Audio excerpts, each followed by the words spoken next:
আজকের অনুষ্ঠানের সম্মানীয় সভাপতি, জাতীয় ঐক্যমত্য কমিশনের সভাপতি, অন্তর্বর্তী সরকারের প্রধান উপদেষ্টা অধ্যাপক মোহাম্মদ ইউনূস, উপস্থিত উপদেষ্টা পরিষদের সদস্যরা, কমিশনের সদস্যবৃন্দ এবং বাংলাদেশের রাজনৈতিক দলের শীর্ষ পর্যায়ের নেতৃবৃন্দ, আপনাদের সবাইকে আমার সালাম এবং শুভেচ্ছা।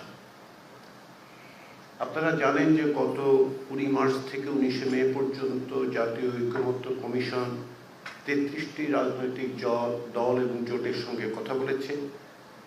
এই সময়ে সংস্কারের সুপারিশগুলো নিয়ে আপনাদের আগ্রহ, আন্তরিকতা এবং কমিটমেন্ট প্রশ্নাতীতভাবে দৃশ্যমান হয়েছে। রাজনৈতিক দল, জোট এবং বাইরে সিভিল সোসাইটির সদস্যরাও কমিশনগুলোর বিভিন্ন সুপারিশের সাথে ঐকমত্য পোষণ করেছেন। কিছু কিছু বিষয়ে আংশিক ঐকমত্য আছে।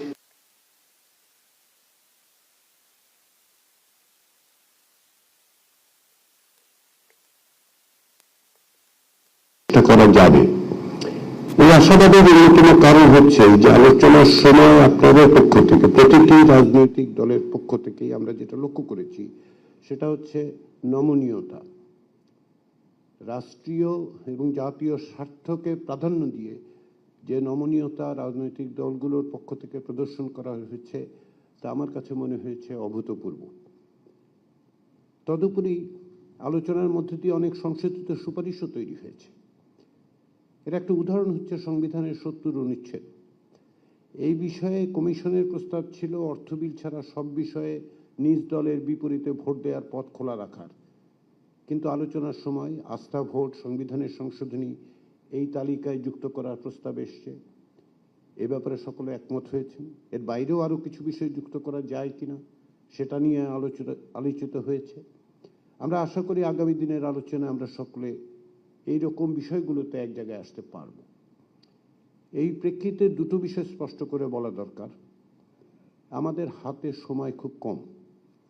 কমিশনের মেয়াদ 15ই আগস্ট পর্যন্ত, কিন্তু আমরা জুলাই মাসের মধ্যেই জুলাই সনদ তৈরি করতে সচেষ্ট।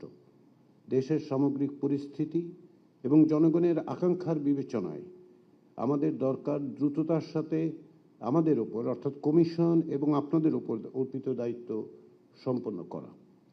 ফলে আগামী দিনগুলোতে প্রয়োজনে উপর্যুপরি দিনব্যাপী আলোচনার মাধ্যমে আমাদের অগ্রসর হতে হবে।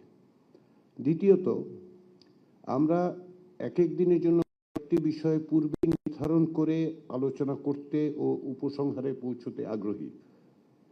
যেসব বিষয়ে আংশিক একমত ও ভিন্নমত আছে সেগুলি নিয়ে আলোচনা হবে এবং আমরা আশা করছি যে আলোচনার টেবিলে আমরা অনেক বিষয়ই হয়তো ঐকমত্যে পৌঁছতে পারবো। কিছু বিষয়ে সম্ভবত ঐকমত্যে পৌঁছানো সম্ভব হবে না।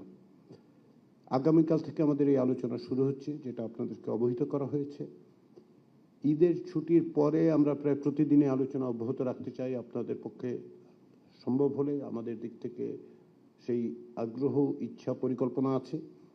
এই জন্য আপনাদের আন্তরিক সহযোগিতা প্রয়োজন। আপনারা ইতিমধ্যেই যে সহযোগিতা এবং সমর্থন করেছেন, আমরা আশা করি আপনারা তা অব্যাহত রাখবেন।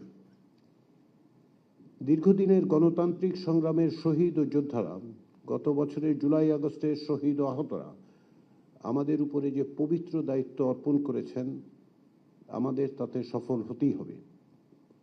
তাদের রক্তের ও প্রাণের কাছে আমাদের দায় একটি গণতান্ত্রিক রাষ্ট্র গঠনের পথে অগ্রসর হবার একটি পথরেখা তৈরি করা। সেই চেষ্টায় আমরা আপনারা বলে কোনো ফারাক নেই। আমরা এক এবং অভিন্ন। সবাইকে ধন্যবাদ।